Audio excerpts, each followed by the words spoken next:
Mes frères et sœurs, je viens vers vous avec une pensée d'affection fraternelle. Je pense constamment à vous, les personnes âgées, les enfants, les jeunes, que j'ai bien connus et que je connais encore, dont je me souviens et desquels je garde un excellent souvenir. Je peux vous assurer que vous êtes dans mes prières quotidiennement. Et c'est le moment où nous devons plus que jamais prier les uns pour les autres. Et de la même manière que j'intercède auprès du ciel en votre faveur, je vous prie de faire autant pour chacun de nous. Nous avons besoin de prier les uns pour les autres en ce temps particulier. Mais nous devons aussi rester positifs et croire que le Seigneur que nous servons continuera de nous garder et de nous protéger. Aujourd'hui, je voudrais partager avec vous une méditation que j'ai titrée « Les promesses de Dieu dans le livre des psaumes ». Et au chapitre 94 du livre des psaumes, au verset 17, il est écrit « Si l'Éternel n'était pas mon secours, mon âme serait bien vite dans la demeure du silence. » Si l'Éternel n'était pas mon secours, je serais depuis longtemps dans le silence. Eh bien, nous découvrons ici que le psalmiste vit un moment de confusion totale.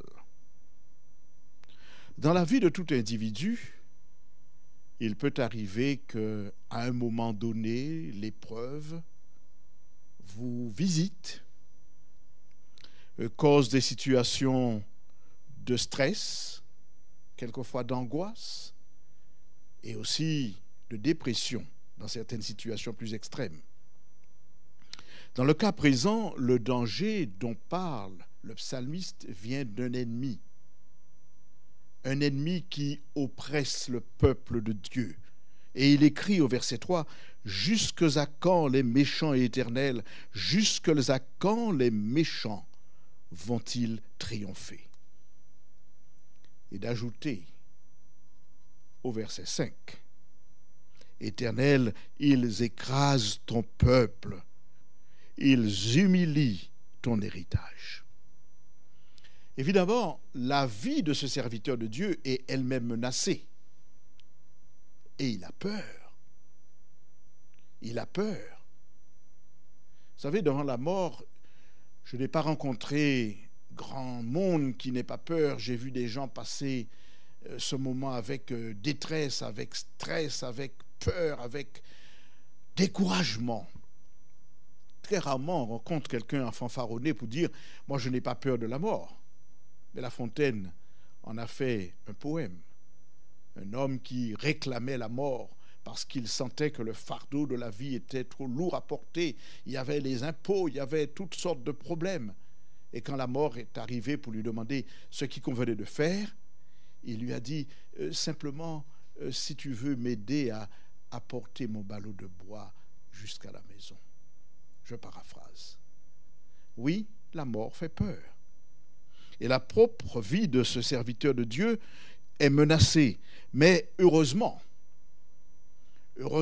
quand il témoigne, on découvre qu'il sait, dans cette situation dramatique, vers qui se tourner. Il dira au verset suivant, verset 17, « Si l'Éternel n'était pas mon secours, j'habiterais bien vite dans le monde du silence. » Donc, il a une solution à son problème qui n'est pas humaine, qui est divine. L'Éternel est mon secours. Et si ce n'était le cas, il y a longtemps que j'habiterais dans le monde du silence.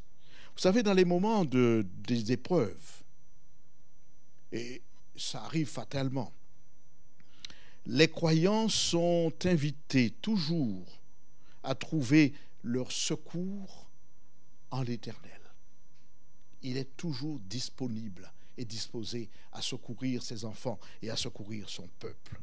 D'ailleurs, toujours dans le livre des psaumes, au chapitre 46 et au verset 2, il est écrit « Dieu est pour nous un refuge et un appui, un secours toujours présent dans la détresse. Psaume 46, verset 2. Le psalmiste a encore écrit au chapitre 34, verset 19, « Le malheur frappe souvent le juste, mais l'Éternel l'en délivre toujours. » Remarquons et notons ici que le malheur frappe. Et personne n'est épargné. Il fait lever le soleil sur les bons et sur les méchants. La maladie touche tout le monde. Le malheur frappe tout le monde. Mais il note que l'Éternel l'en délivre toujours, d'une manière ou d'une autre. Même face aux échecs réels ou apparents, nous sommes rassurés que nous pouvons compter sur Dieu et lui faire confiance.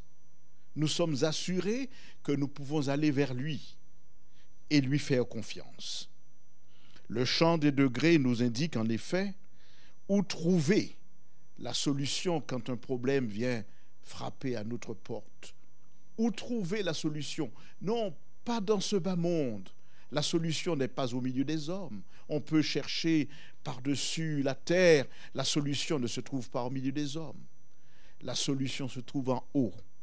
Et c'est pourquoi il écrira au psaume 121 premier, « Je lève mes yeux vers les montagnes. D'où me viendra le secours? Le secours me vient de l'Éternel qui a fait les cieux et la terre. » Notez bien que le secours vient de l'Éternel, mais il est précisé qui a fait les cieux et la terre.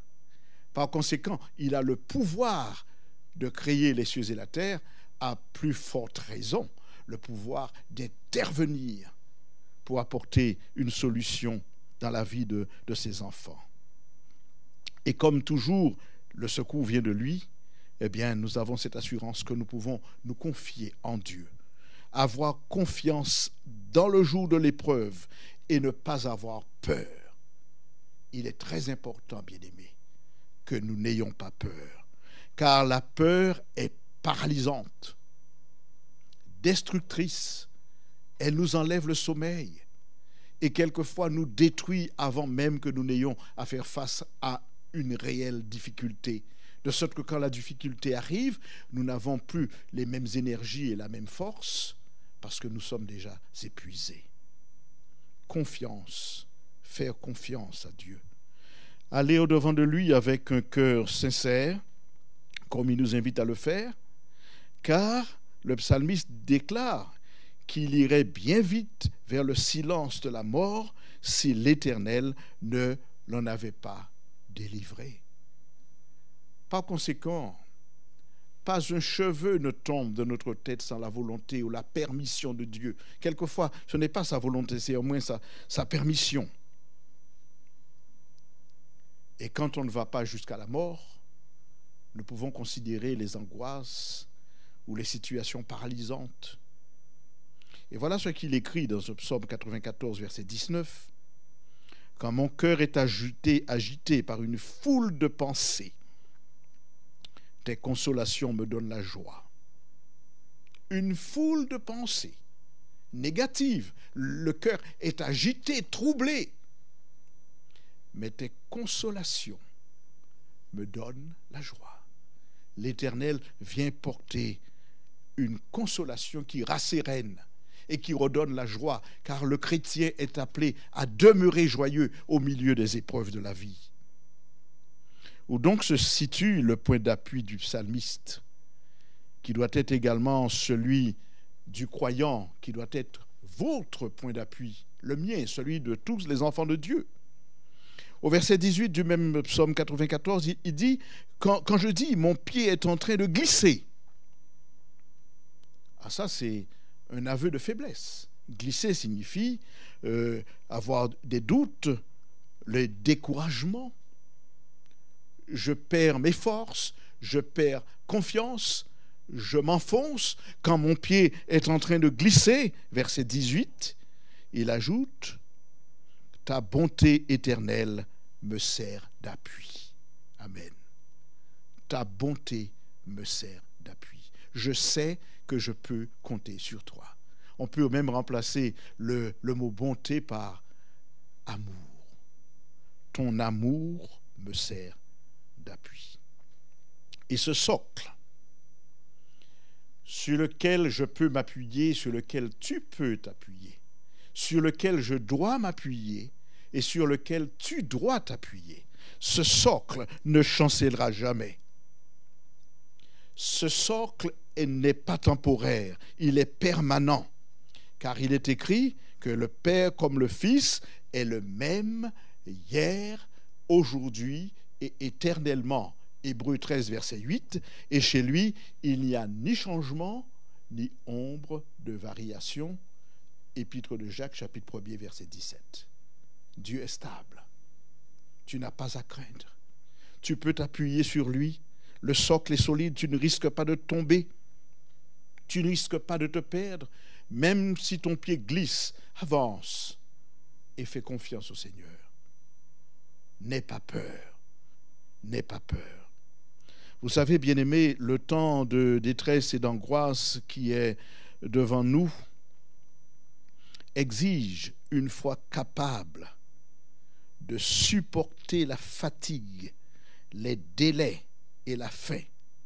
Une foi qui ne doit pas faiblir en face des épreuves, tirées de Tragédie des siècles, page 546. Les épreuves sont là devant nous et elles continueront. Certaines personnes s'imaginent qu'après le déconfinement, la vie repartira comme avant. Non. Le déconfinement est un acte politique pour permettre à la vie sociale, à la vie économique de démarrer de nouveau. Je n'apporte ici aucun jugement. Mais le problème du virus demeure et il faudra rester vigilant, mais toujours continuer à compter sur Dieu. Nous pouvons donc nous appuyer sur lui en toute sécurité, car le danger qui nous guette est le plus grand de tous, c'est un manque de foi.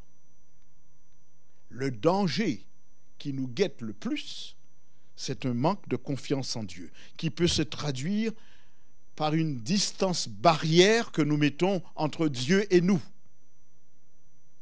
Mais celle-là n'est pas nécessaire. Il n'est pas nécessaire d'avoir une distance barrière entre Dieu et nous parce que nous ne risquons dans aucune façon de le contaminer par le virus du péché. Et lui, par contre, il est en mesure de nous apporter le baume qui peut guérir le virus qui est plus puissant que le Covid-19, le péché. Son baume et son médicament, son vaccin, on l'appelle comme on veut, est plus puissant que tous les traitements que l'on pourrait imaginer pour nous délivrer de la puissance du péché. Mais bien-aimés, n'ayons pas peur. N'ayons pas peur non plus de nous approcher de Dieu, mais au contraire, il nous invite à le faire en Hébreux 4, verset 16. Il dit « Approchons-nous donc avec assurance du trône de grâce, afin d'obtenir miséricorde, c'est-à-dire le pardon, et de trouver grâce pour être secourus dans nos besoins. » Quels sont vos besoins aujourd'hui? Quels sont nos besoins aujourd'hui? Approchons-nous de Dieu.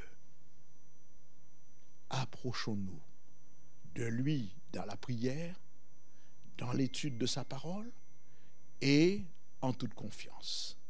Aussi nous avancerons, les troubles viennent, les troubles vont, mais en Jésus, continuons à nous confier et que Dieu vous bénisse tous. Amen.